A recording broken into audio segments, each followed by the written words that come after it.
Good morning and welcome to Ceramic Story Time with Sue. Today we're going to talk about bentonite and how to add bentonite to a wet glaze specifically. So I'll just give you a moment to join live and I'll just make sure that I am live. Every week that I do this, I learn something new about going live. So it's been a journey, but I do see that I am live. So I can continue.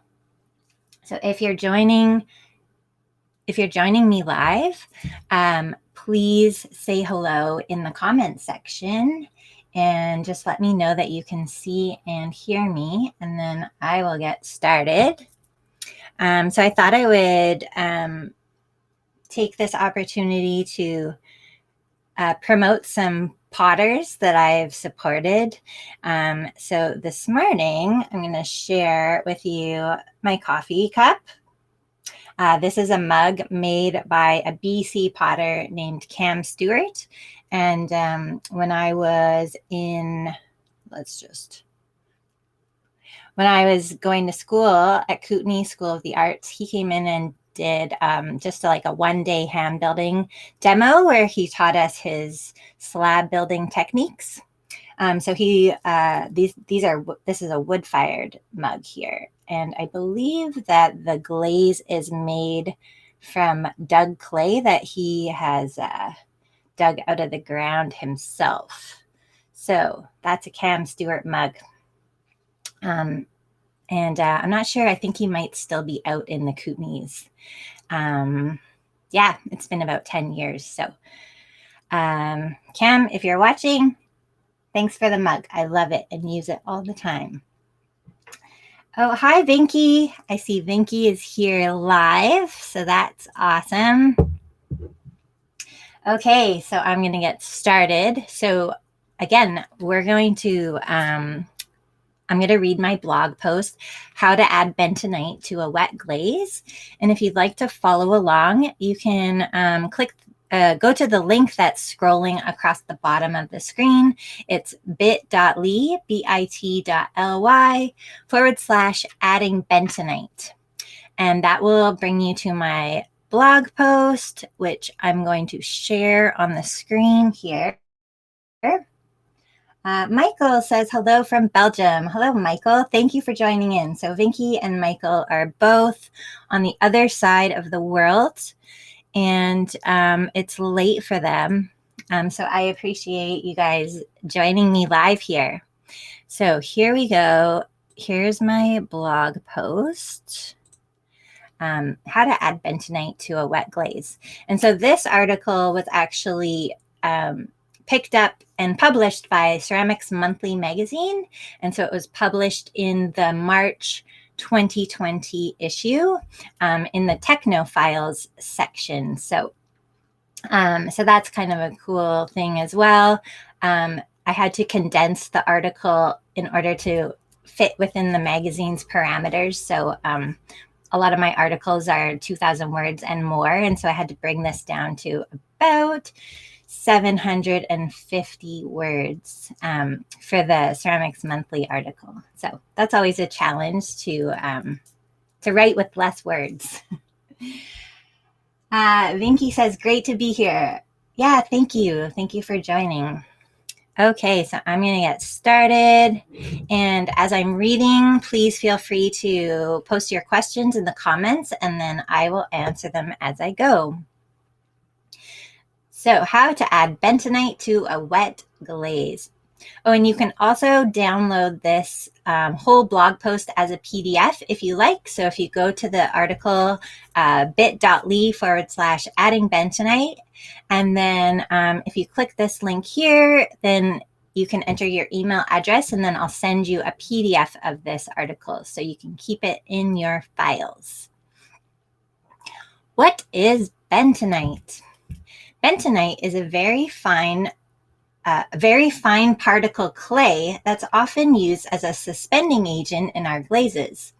Glazes need clay in them to keep all the other materials suspended in the bucket.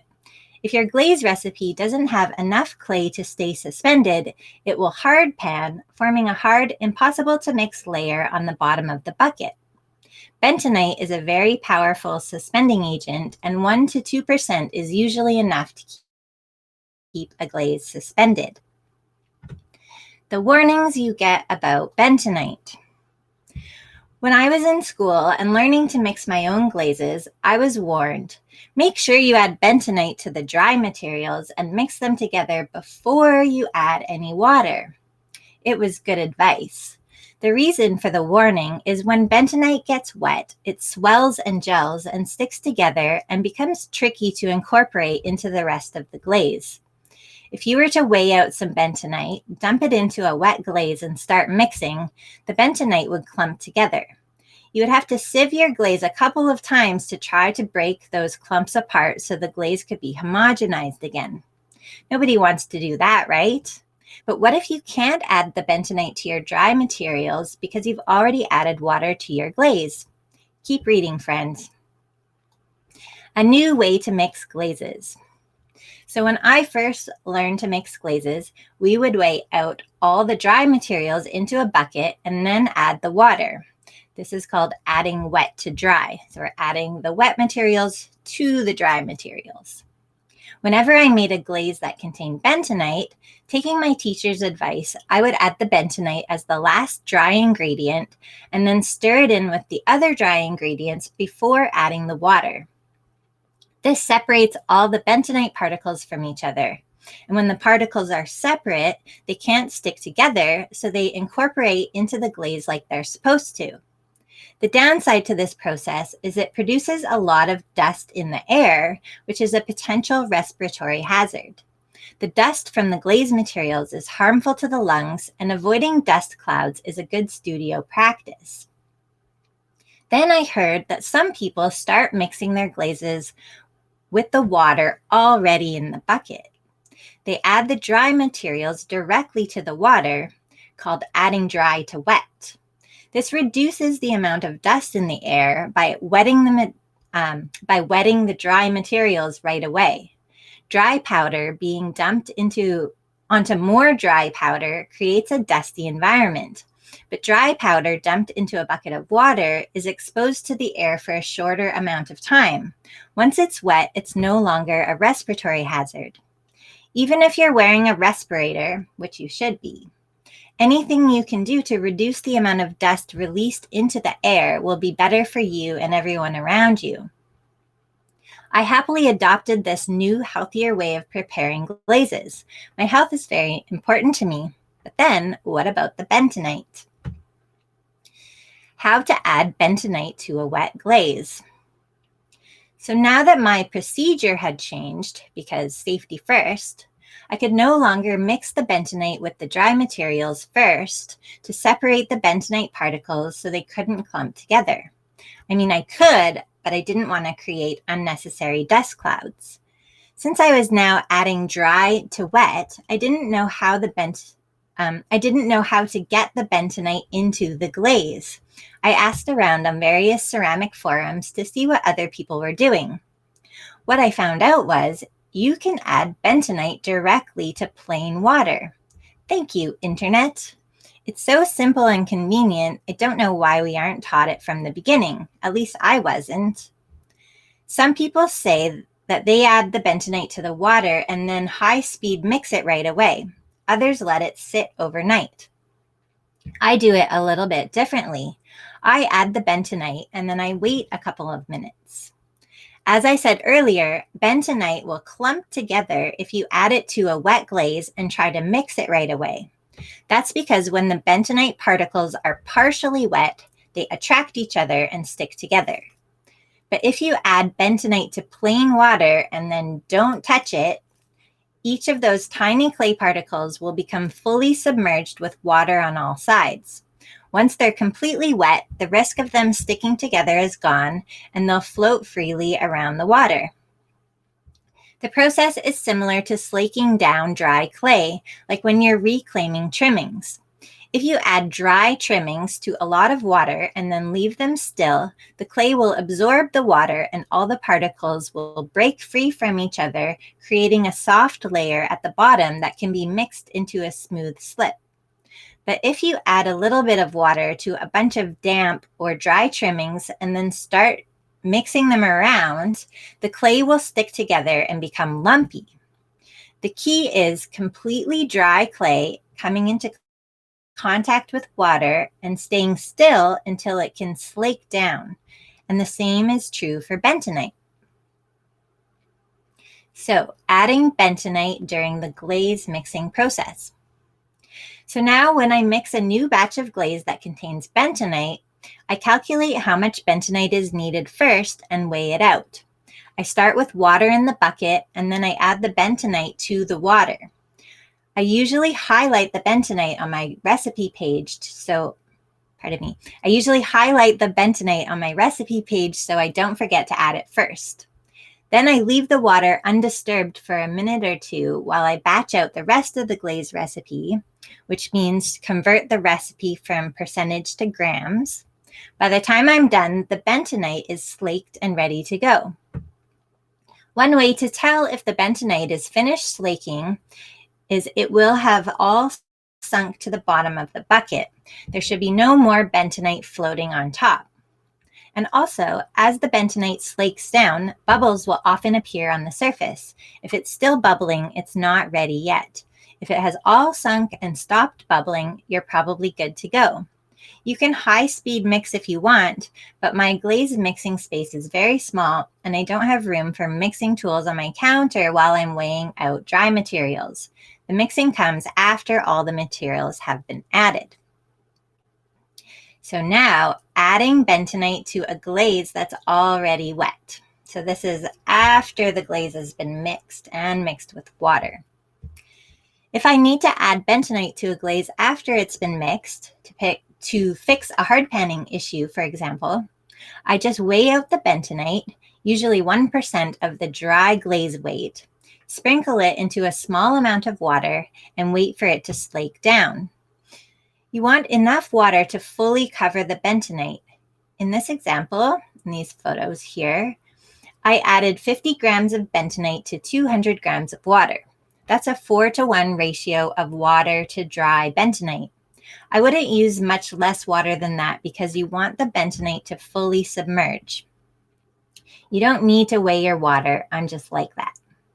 So here is the plain water, 200 grams of plain water, and then I weighed out 50 grams of bentonite, and then I add the bentonite to the water, and then I don't touch it, just let it sit and absorb all that water. It would have slaked down quicker if I had sprinkled the bentonite more evenly or if the water level was a bit higher. It usually doesn't take 5 minutes, more like 2 or 3 minutes. I just wanted to make sure for the purpose of the video that it was good to go. After a couple hours, the bentonite will settle out, leaving a layer of clear water on the top, which I remove with a syringe. I do this because I don't want to add a lot of extra water to the glaze. I just want to add the bentonite. So this photograph shows the bentonite settled on the bottom, and then there is a layer of water on top. So I will remove most of the excess water, and then I can just use the wet bentonite and add it to a glaze. Then I label the container with the amount of dry bentonite. So that's very important that you know how much dry bentonite is in this wet mixture. So the amount of dry bentonite in grams, and then I'm free to add it to any pre-mixed glaze as needed. So here is a video of the process. Okay, I'm adding 50 grams of bentonite to 200 grams of plain water to let it slake down so that I can add it to an already mixed glaze. So, sprinkle that in there.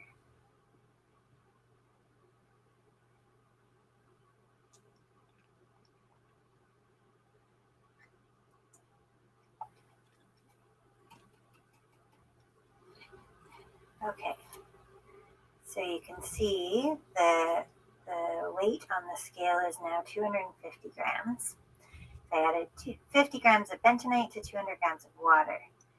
It's important to add the bentonite to the water and then don't touch it.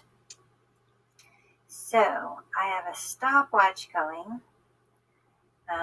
So I'm going to just calculate approximately how long it takes for this to slake down completely. So you get the idea. So it took a couple minutes to slake down. So that's all you have to do is you just sprinkle the bentonite into the water and then just don't touch it, and then it will slowly absorb the water and settle on the bottom. After adding the wet bentonite to a glaze, it's important to mix the glaze really well with a high-speed mixer to make sure the bentonite and the glaze become completely homogenized. One thing I have not tried yet, but may work just fine, actually I have tried this now, is to weigh out the bentonite and add it directly to the water that's sitting on top of the settled glaze. Any hard pan glaze will have a decent layer of water on top. So you can just sprinkle the bentonite directly into the glaze and wait for it to slake down. As long as you don't start mixing right away, I don't see why it wouldn't work. So when I wrote this article, I hadn't tried it yet. Now I have tried it and it definitely works. So when you have a glaze that's hard panned, there will always be a significant layer of clear water on the top of the glaze. And a hard pan glaze usually requires bentonite. And the bentonite will help that glaze from settling in the bottom of the bucket. So you can weigh out, if you know approximately the dry weight of your glaze in the bucket, then you can weigh out 1% bentonite, and then you can just sprinkle it on the top of that layer of water, let it sit, and it will slowly slake down and settle on the top of the glaze. And then you can start mixing that bentonite into the glaze. So that is the end of the article. I see a couple of questions. Michael says, can the addition of bentonite change the glaze formula or influence the result after firing? Generally, no, because you're only adding 1%. So it's a very small amount. The most bentonite that I would add to a glaze would be 2%. I found that if I had a glaze with 0 clay in it, that 2% was enough. So I made a glaze that was just frit, and 2% bentonite was enough to keep that glaze suspended. So it's just a very nominal amount of bentonite, and it doesn't affect the fired surface of the glaze.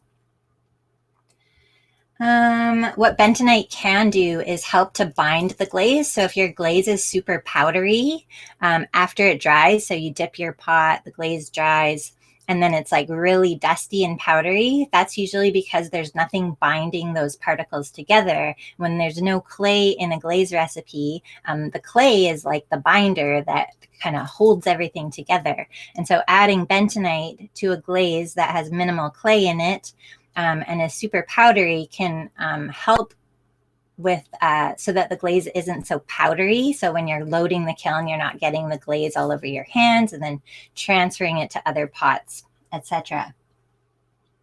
Michael says, using water from a settled glaze is a great solution to maintain the water ratio in the glaze. Yeah, exactly. So you don't want to be adding more water to your glaze if you don't have to. If you've already adjusted the water content and the specific gravity and everything, you just want the bentonite. And so, yeah, you can just sprinkle the dry bentonite on top of the glaze. And then allow it, Vinky says, sit for how long? So it only takes a couple of minutes for all those particles to get completely wet. So what you want to do, you sprinkle it on top, you wait for the bentonite will kind of float on the top of the water for a bit, and then it will slowly sink down. And it will release bubbles kind of as the water is absorbed into the clay particles.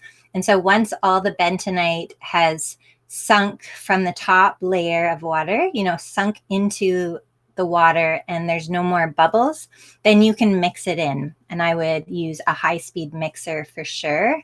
And I would probably also sieve the glaze again, just to make sure in case any of those particles did manage to clump together. You just want to make sure that there aren't going to be any clumps in your glaze before you start glazing with it.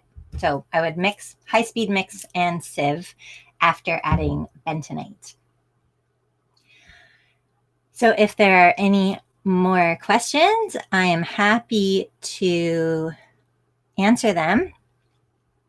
Just checking. I usually get a question right after I quit talking. So I'll just give you one more second. But thank you all for joining me live for this ceramic story time. I'm really enjoying chatting with you guys and doing these live videos.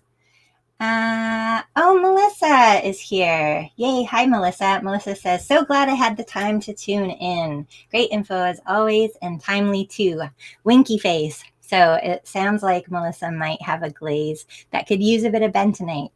So I love it when I post something that directly helps someone with a problem that they're currently having. So that's awesome. Melissa, I know you've been wishing you could join for a while, so I'm glad you could make it live.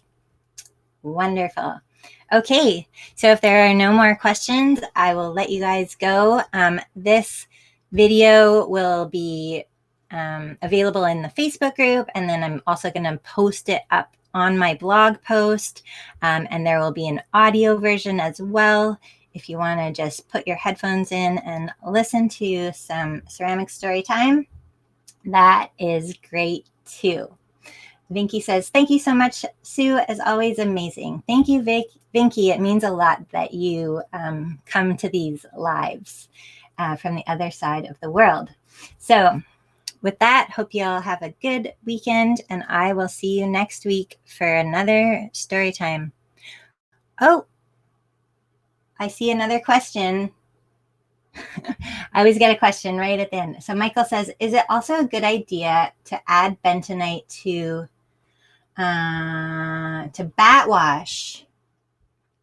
Oh, that's an interesting question. So my kiln wash or bat wash recipe contains clay. So last week I talked about kiln wash, and my recipe is 40% alumina, 20% clay, kaolin, 20% calcined kaolin, and 20% silica. So because it has 20% kaolin already, that is enough to keep it suspended. And so I don't add bentonite. But if you're using a kiln wash recipe that doesn't have any clay in it, like some people use straight alumina, there's lots of different kiln wash recipes out there, and I don't see why bentonite couldn't help with keeping that in suspension. So yeah, that's actually a really good idea that I hadn't thought of. So something to try for sure. Okay, so I don't see any more questions. I will let you guys go, and I hope you have a great day. Thanks.